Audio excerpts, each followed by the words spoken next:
Senhor, meu Deus e meu Pai, em nome do Senhor Jesus, entrando na tua presença. Pai, aqui estamos, Senhor. Alguns chegaram aqui cansados, outros angustiados, outros alegres, Senhor. Não importa, Pai. A tua palavra é viva e eficaz. Pai, ela venha nos levantar e que ninguém saia daqui como que entrou nessa noite, Pai. Deus é teu servo, em nome de Jesus.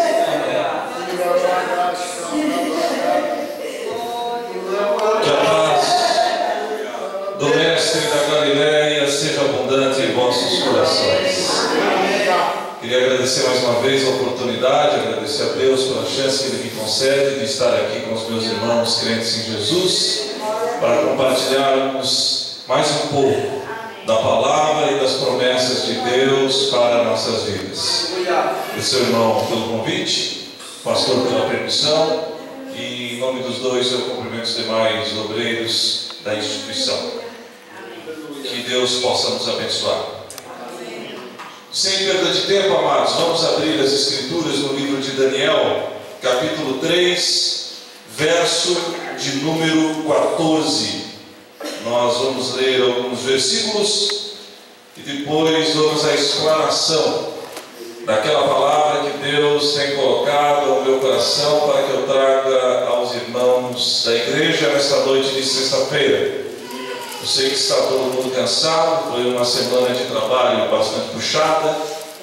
Eu, por exemplo, às 6:30 da manhã já estou na rádio, vou até às 9 da manhã, às 10 horas já estou na televisão e vou até às 7:30 da noite. De lá vim direto para cá. Mas Deus dá força.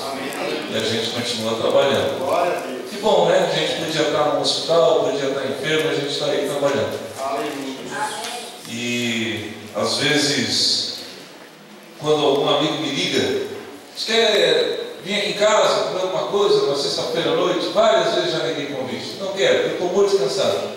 Mas quando me convidam para pregar, parece que é uma injeção de eu vou. Eu vou. Daniel 3,14, amém?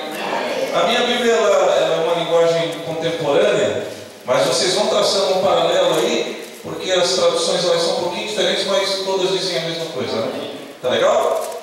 Daniel 3,14. Nabucodonosor lhes disse: é verdade, Sadraque, Mesaque e Abidnego, que vocês não prestam culto aos meus deuses, nem adoram a imagem de ouro que mandei erguer?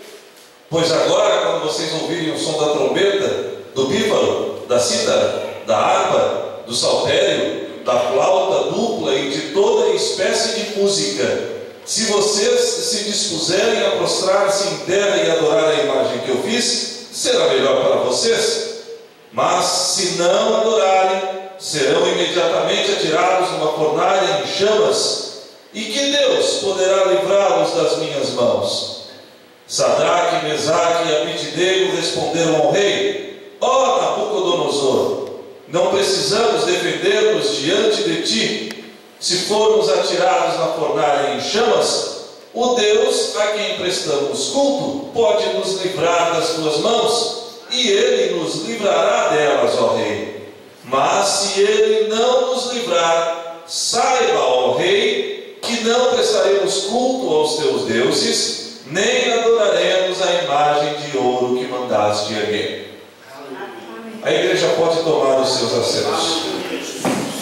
Interessante essa história, e eu vou tentar abreviá-la para que nós possamos entrar neste contexto, para traçarmos um paralelo com os dias atuais. Aliás, pastor, todos sabem, não é segredo para ninguém, eu congrego na sede, junto com o pastor João Cedo, e tenho como profissão jornalismo. Sou jornalista formado pela Faculdade SATS.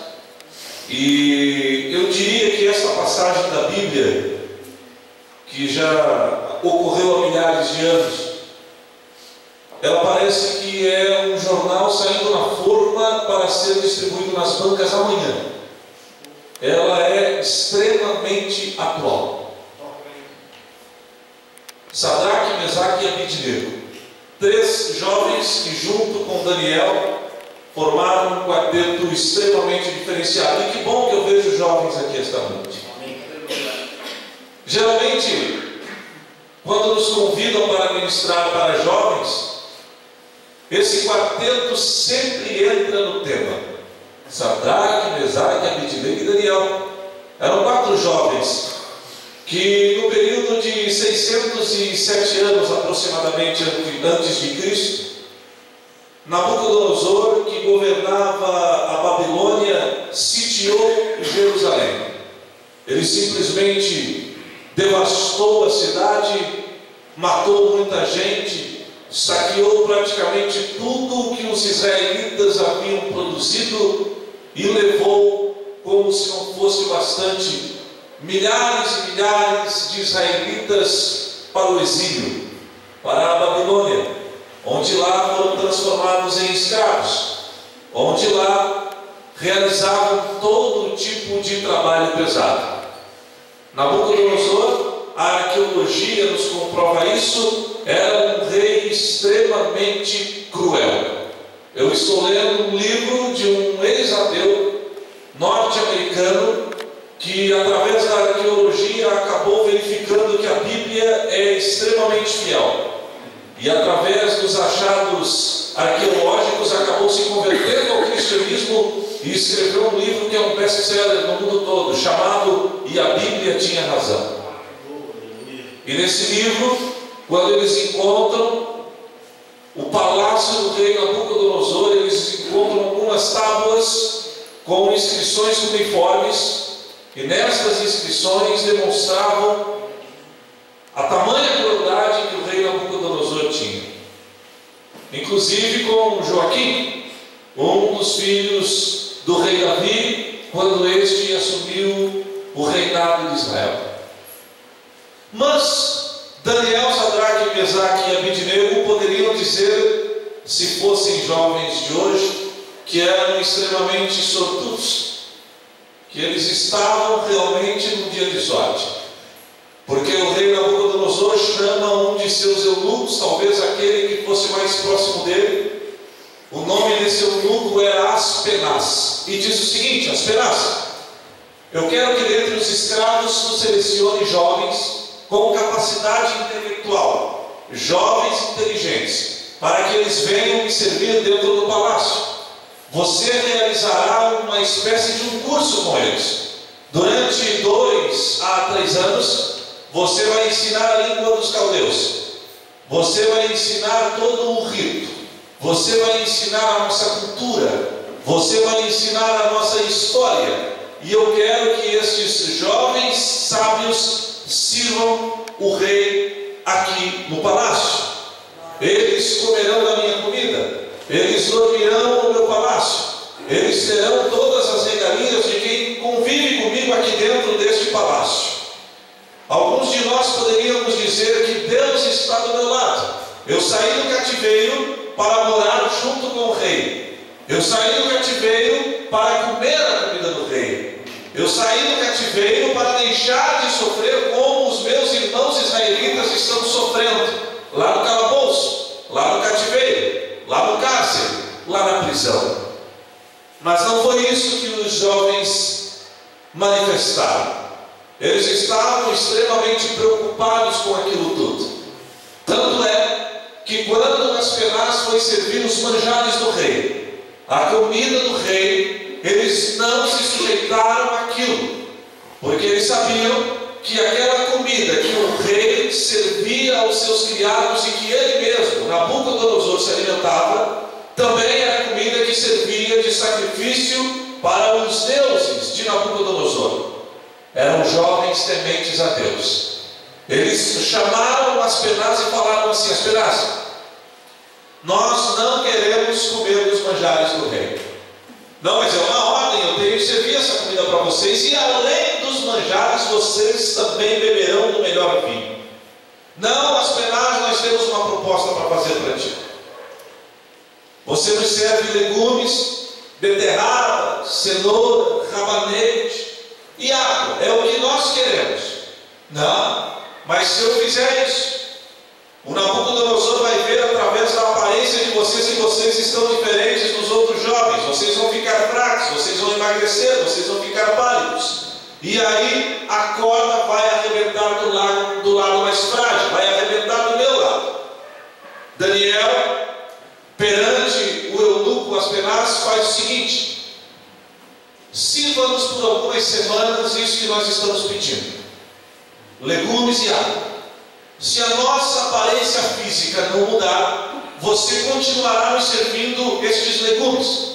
Se a nossa aparência física mudar, nós cederemos e comeremos dos manjares do rei. Deus guardou aqueles jovens. Quando eles estiveram perante o rei Nabucodonosor, a aparência física deles era intacta. Aleluia. Seguindo a passagem, eu vou aqui acelerando um pouco da história. O rei Nabucodonosor teve um sonho muito estranho, todo mundo conhece.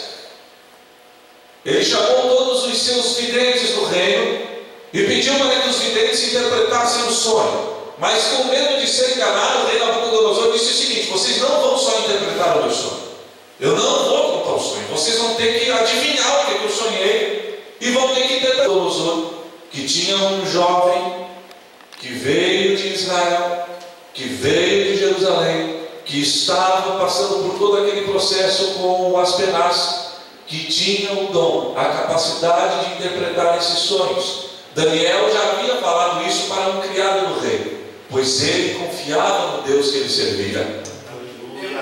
Chegando na frente do rei, o Daniel disse para ele: olha aqui, eu não só vou interpretar o teu sonho, como eu vou dizer o que tu sonhastes, mas não porque eu sou mais inteligente, não porque eu sou mais astuto, não porque eu sou mais vigoroso, não porque eu sou melhor que os teus videntes, mas para que tu saibas que há um único Deus na terra. Aleluia.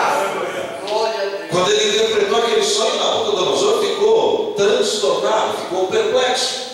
Ele chama Daniel e o coloca como governador da província. O Sadraque, o Mesaque e o Abednego, eles também se destacaram. E se fosse no governo brasileiro, diria que eles teriam sido promovidos a cargo de ministros. Eles eram da alta cúpula, do alto escalão do governo do rei Nabucodonosor. De escravos a membros do alto escalão do rei Nabucodonosor. Seria motivo mais do que suficiente para eles comemorarem e dizerem que o Deus de Israel estava com eles. Mas não, eles continuaram fiéis, eles continuaram tementes a Deus. O tempo foi passando e o Nabucodonosor, cheio daquelas ideias mirabolantes, cheio de minhoca na cabeça, resolveu construir uma estátua. Pastor, a Bíblia nos conta que essa estátua tinha 27 metros de altura, com 2,70 de largura e era toda banhada de ouro. Nabucodonosor acaba distribuindo um decreto por todo o reino da Babilônia, dizendo que ao som de todo instrumento musical, todos, sem exceção, deveriam se prostrar diante da estátua e adorá-la. Na primeira vez que a flauta tocou, na primeira vez que a trombeta soou, todo o reino da Babilônia se prostrou diante daquela estátua imponente de ouro de 27 metros de altura. Porém, 3 jovens ficaram em pé em meio à multidão: Sadraque, Mesaque e Abednego. Eu fico aqui imaginando, porque não tinha nem como disfarçar. Nabucodonosor vendo, talvez do seu trono, talvez de uma sacada, talvez de um púlpito, todo o povo prostrado diante da estátua. E tinham 3 que não tinham nem como disfarçar.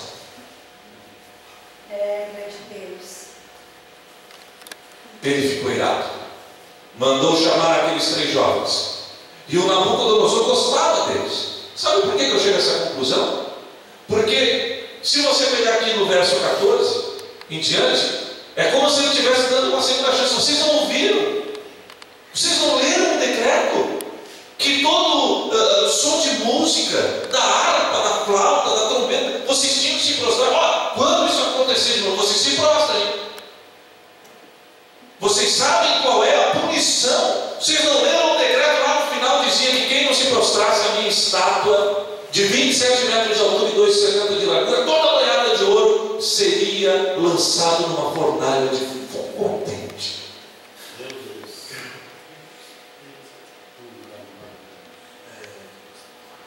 Aqueles jovens olharam para Nabucodonosor e falaram: ó rei, nós não estamos surdos não. A gente ouviu o som das músicas, a gente ouviu o som dos instrumentos musicais, a gente leu o decreto, a gente sabe das consequências, mas mesmo assim nós não iremos nos prostrar diante da tua estátua. O rei Nabucodonosor fica tão furioso e diz: se vocês não se prostrarem, eu lançarei vocês dentro de uma fornalha de fogo ardente. Aí eu quero ver qual é o Deus que vai livrar vocês das minhas mãos. Eles de bate pronto responderam ao Nabucodonosor: olha, Nabucodonosor, nós servimos a um Deus, não é nenhum dos teus deuses que tu serve, não é essa estátua, mas nós servimos a um Deus verdadeiro, a um Deus santo, a um Deus único, a um Deus misericordioso. É a este Deus que nós servimos. E saiba você, Nabucodonosor, que este Deus é capaz de nos livrar das tuas mãos. E quer saber, Nabucodonosor, se ele não nos livrar, fique sabendo que mesmo assim ele é digno de toda a honra e toda a glória. Nós iremos adorá-lo da mesma maneira. Nabucodonosor não pensa duas vezes, ele manda tocar fogo na fornalha. Era tanto fogo que a Bíblia nos relata um pouco mais adiante que quando os soldados do Nabucodonosor chegaram perto da fornalha para lançar aqueles jovens lá dentro, eles foram fulminados, eles foram mortos, eles foram desintegrados. Tamanha era a temperatura daquela fornalha. Os jovens foram jogados lá dentro, a fornalha foi fechada e o tempo foi passando. Quando Nabucodonosor, de certo, conversando com os seus pares de governo, dizendo: vamos ver então se Deus aí é bom mesmo. Abre a fornalha que eu quero ver eles queimando. Abre a fornalha que eu quero ver o Deus deles salvando eles. Quando é aberta a fornalha, eu fico aqui imaginando a cara do Nabucodonosor. Aquele lá mais altinho é o Sadraque. Aquele mais barrigudinho é o Mesaque. Cadê? O Abidnego está ali. Vocês colocaram Daniel também? Não, Daniel está ali. Peraí, deixa eu ver. Sadraque. Aleluia. Mesaque. É glória. Abidnego. Glória a Deus, aleluia. 1, 2, 3, 4. Glória a Deus. 4. Aleluia. Foi o suficiente para o rei Nabucodonosor reconhecer que existia um Deus poderoso. Aleluia. Sabe o que eu aprendo com essa história aqui, meus amigos? São 6 situações, eu vou citá-las. Posso, pastor? Rapidinho. A primeira situação: como é importante você ter amigos na fé. Eu não quero dizer para você ignorar aquele seu amigo ateu lá na faculdade. Não, até porque ele precisa que você pregue para ele. Eu não quero que você vire as costas para o seu amigo espírita, católico, macumbeiro. Não, porque eles precisam de você. Mas é importante que você tenha amigos na fé. Por isso que aquele hino diz: ó, quão suave, quão bom é vir comungar com os meus irmãos aqui na igreja. A comunhão é importante, porque quando você tem amigos na fé, você encosta a cabeça no ombro, chora para aquela pessoa que vai te entender. Você precisa de momentos assim. Por que eu estou falando isso? É simples. Você acha que no momento da dificuldade, no momento que eles estavam no castelo do Nabucodonosor, no momento de maior aflição desses jovens, um não deu incentivo para o outro, um não consolou o outro, um não deu força para o outro. Eu vou,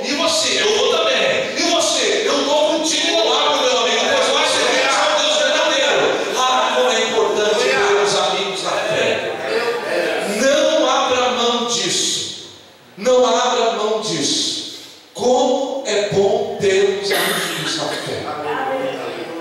O segundo item que separei para a igreja esta noite: seguir na contramão do mundo. Quando as pessoas falarem a você, você está errado, você está na contramão do mundo, todo mundo está fazendo assim, e você é um diferentão só porque é da igreja, só porque é o bom, você está indo, está na contramão, rapaz. Louve a Deus, porque você está no caminho certo. Enquanto o mundo fala que casamento homossexual é normal, você diz que é errado. Enquanto o mundo fala que o islamismo é a religião da paz, você diz que não, o islamismo é a religião da morte. Quando o mundo fala que festa junina gospel é certo, que balada gospel é certo, você diz, não, eu não vou nisso não, porque daqui a pouco eu estou inventando o inferno gospel também. Você está na contramão do mundo. Quando te apontarem o dedo lá na faculdade, rindo de você, porque você é o único da sala que não vai para o boteco depois da aula, louve a Deus, porque você está na contramão do mundo. E quem está na contramão do mundo está na vontade de Deus. Aqueles jovens não se prostraram diante da estátua como todo o povo da Babilônia. Eles estavam na contramão, mas somente eles estavam certos, porque eles não se dobraram na estátua do Nabucodonosor e apenas adoraram ao único e verdadeiro Deus. Quero fazer aqui um parênteses. Quando eu estava no mundão, eu ganhava um bom salário para viajar o Brasil todo atrás do Criciúma em dias de jogos de futebol. Eu sou jornalista. Como jornalista, eu preciso escrever uma reportagem do jogo do Criciúma. Preciso. Eu preciso falar de polícia. Preciso falar de política. Eu preciso. Essa é a minha profissão. Eu sou jornalista. Mas eu recebia único e exclusivamente para aquilo. Eu tinha um emprego que todo jovem queria ter. Eu ganhava muito bem, para ficar de avião para cima e para baixo, hospedado nos melhores hotéis. Eu só chegava na rádio e a menina que trabalhava comigo falava: ó, sexta-feira o seu avião sai de Porto Alegre para Fortaleza. Ó, na outra semana você vai para o Rio de Janeiro, na outra Minas Gerais, e na outra. Quando eu conheci ao Deus verdadeiro, quando Deus atendeu as orações da minha avó, a saudosa irmã Adília, lá da Operária, e eu comuniquei que aquilo não era mais vida para mim, o mundo se voltou contra a minha pessoa. E por isso que às vezes, pastor, eu fico constrangido dentro da igreja, eu fico triste, porque quando eu chego na igreja eu vejo jovens querendo se parecer com o mundo. Eu vejo às vezes a liderança forçando pastores a abrir mão para que a igreja ceda em alguns momentos, para que não, nós precisamos nos parecer com o mundo, uma estratégia para trazer os jovens do mundo para dentro da igreja. Eu fico triste. A minha vontade é pegar o microfone no púlpito e falar: não me mostrem que eu estava errado, diga que eu estava certo, porque eu larguei o mundo para vir dentro da igreja e vocês querem fazer o contrário. Vocês querem sair da igreja para ir para o mundo. Mas é estratégia. Nós precisamos parecer com o mundo para pegar a juventude lá no mundo. Engraçado, eu não vi Deus falando para Sadraque, Mesaque e Abednego se parecer com o povo da Babilônia para que o nome dele fosse exaltado. Eu não vi Deus pedir para os hebreus se parecerem com os egípcios lá no cárcere para dizer que ele é o único Deus. Seja você um crente fiel. Se o mundo disser que você está na contramão, lembre-se do que Jesus disse no Sermão da Montanha, Mateus capítulo 5. Bem-aventurado é aquele que é injuriado, difamado, caluniado por causa do meu nome. Estes herdarão o reino dos céus. Terceiro ponto: resistir pressões. Quando você vem para a igreja, a pressão é muito forte, pastor, do mundo, a chacota. Inclusive, às vezes não foi o meu caso, mas a pressão existe até mesmo dentro da família.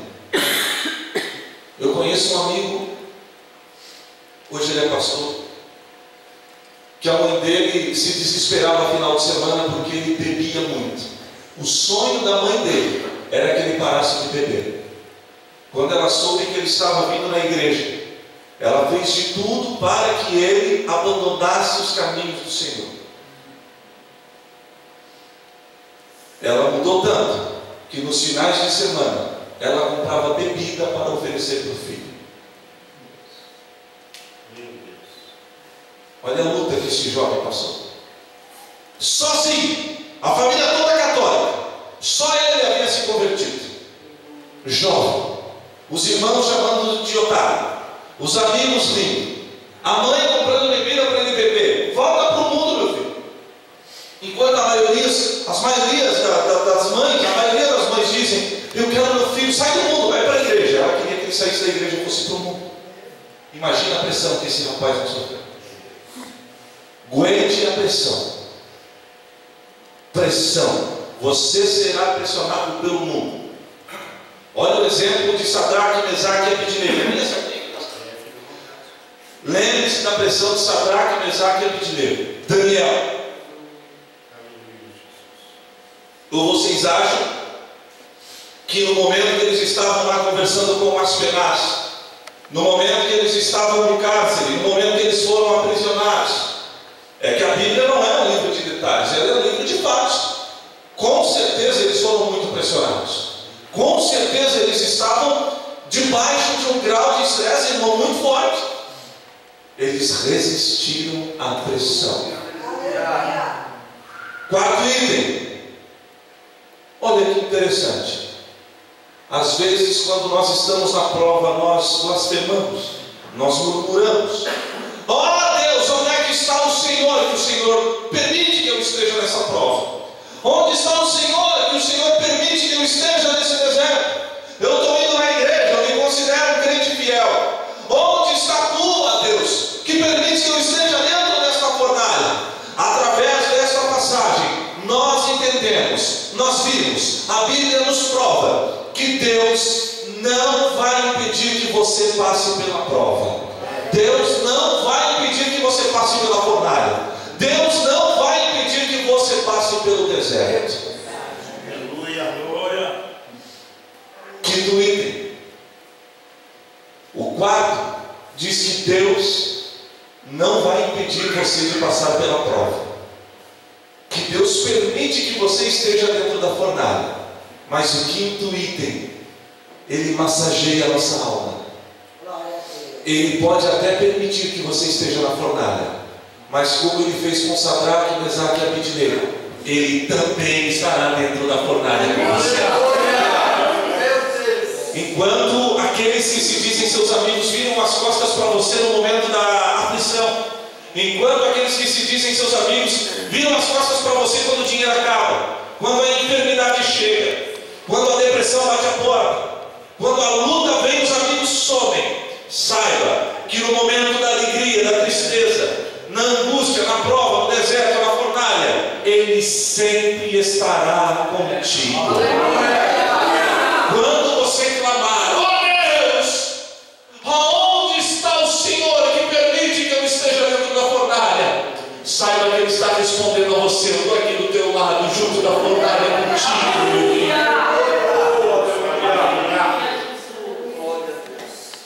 Sexto item, o mais grave e o mais sério. Uma estátua de 27 metros de altura com 2,70 de largura. Sadraque, Mesaque e Abednego se negaram a prostrar-se diante dessa estátua.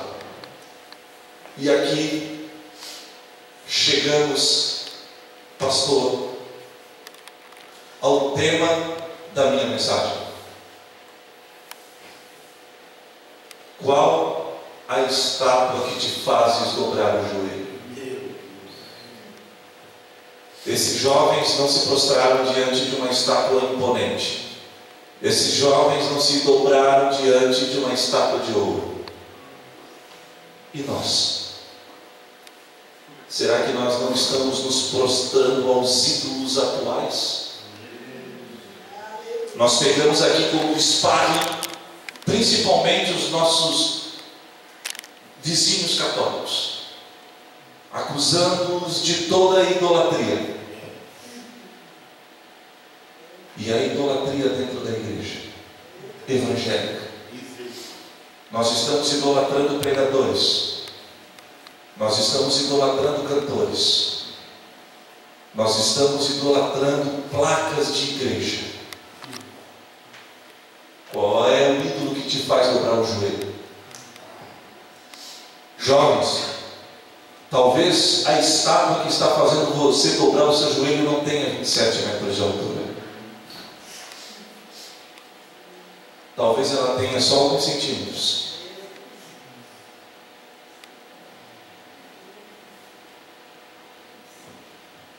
Talvez ela tenha só alguns centímetros.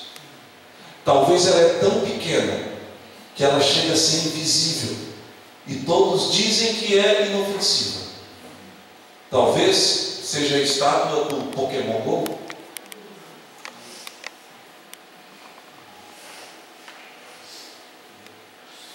Agora vocês, qual é a estátua? Talvez não seja o celular dos jovens. Talvez seja menor ainda.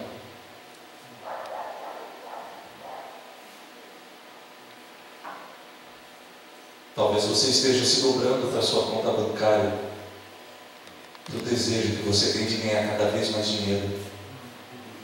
E isso está fazendo de você uma estátua de pedra, que não fica com o nó na garganta quando um bêbado bate o vidro do seu carro e pede uma moedinha, quando uma prostituta está fazendo ponto na parada do ônibus, quando crianças estão dormindo debaixo de marquises das igrejas. Nós nos transformamos em corações petrificados, porque hoje nós estamos dobrando o nosso dinheiro para uma estátua chamada dinheiro, onde nós estamos vindo para as igrejas com a intenção de barganhar com Deus. Eu vou à igreja porque eu receberei algo em troca. Saiba que não é pecado nenhum você querer ter uma boa casa, um bom carro, você trabalhar para isso, você querer pagar uma boa escola para os seus filhos. Saiba que não há problema nenhum nisso. O problema está quando você coloca isso como prioridade na sua vida. Eu vim aqui lembrar você, para que você não sirva a um Jesus por aquilo que Ele pode te dar. Ele pode te dar o teu carro, sim. Ele pode te dar a sua casa. Ele pode te dar uma promoção. Ele pode curar a tua enfermidade. Ele pode, sim, restaurar o seu casamento. Mas não sirva a Deus por aquilo que Ele pode te dar. Sirva por aquilo que Ele já te deu. Há mais de 2000 anos na cruz do Calvário. Qual a estátua que fazes tu dobrar o teu joelho? Que todos nós possamos ficar com esta palavra. Que todos nós possamos ficar com este pensamento. Os dias estão avançando. Os sinais estão cada vez mais evidentes. Essa semana no Rio de Janeiro, um homem, por causa do dinheiro, foi demitido. Não poderia mais manter o padrão de vida da sua família, enquanto a esposa dormia num apartamento de luxo da zona nobre do Rio. Esfaqueou a esposa com uma marretada na cabeça, matou os 2 filhos e atirou-os do 18º andar. Quem ouviu falar dessa história? E logo depois ele se joga da janela, comete o suicídio. A carta que a polícia encontra dizia que ele não teria mais dinheiro para sustentar a família, para manter o padrão de vida da família. Será que é possível entender a complexidade, a gravidade da situação? Que Deus tenha misericórdia de nós. A igreja pode ficar em pé.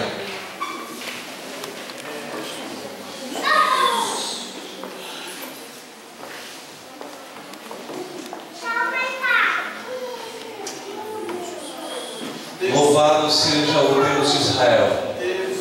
Louvado seja o Deus maravilhoso. Que nós possamos vir à igreja, não para servir a este funcionário público chato e burocrata que as igrejas estão batizando por aí, um office boy chamado Jesus, o cara que pode pagar a tua continha no final do mês, mas que nós possamos servir ao Deus único e verdadeiro.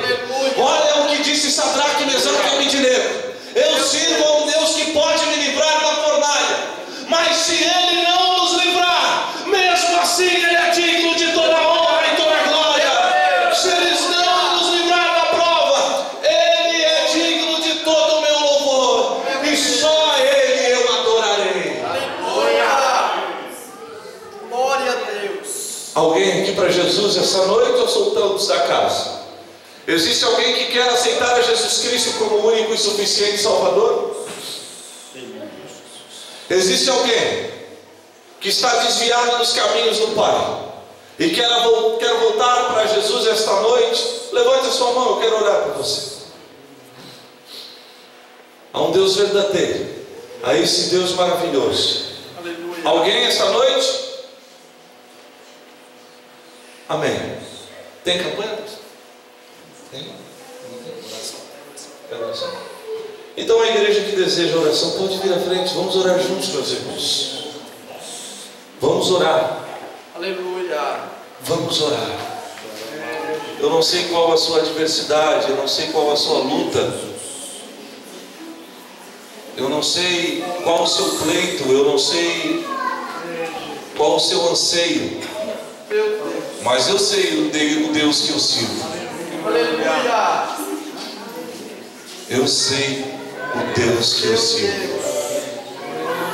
Feche seus olhos, curve sua cabeça.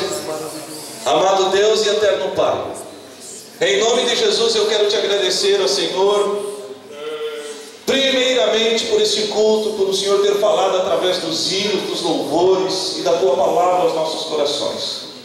Que o Senhor possa nos perdoar dos nossos pecados e que o Senhor possa, Senhor, resplandecer a sua vontade em nossas vidas. Que nós estejamos sujeitos à tua vontade, que nós estejamos sujeitos à tua obediência. Que o Senhor possa restaurar famílias, abençoar conforme a necessidade de cada um, porém sendo a tua vontade à frente da nossa, Pai. Que o Senhor restaure casamentos, que o Senhor restaure saúdes, que o Senhor abençoe financeiramente, que o Senhor salve almas, restaure, reflita, Senhor, na cabeça das pessoas, e que nós possamos, Senhor, te adorar cada vez mais, independentemente, Pai, da fornalha de fogo do deserto. Tu és o Deus que pode nos livrar das mãos dos reis Nabucodonosor que tem hoje em dia. Mas eu quero que tu saibas que mesmo assim, se o Senhor não nos livrar, nós continuaremos te adorando. Em nome de Jesus eu te agradeço. Amém e amém. Aleluia.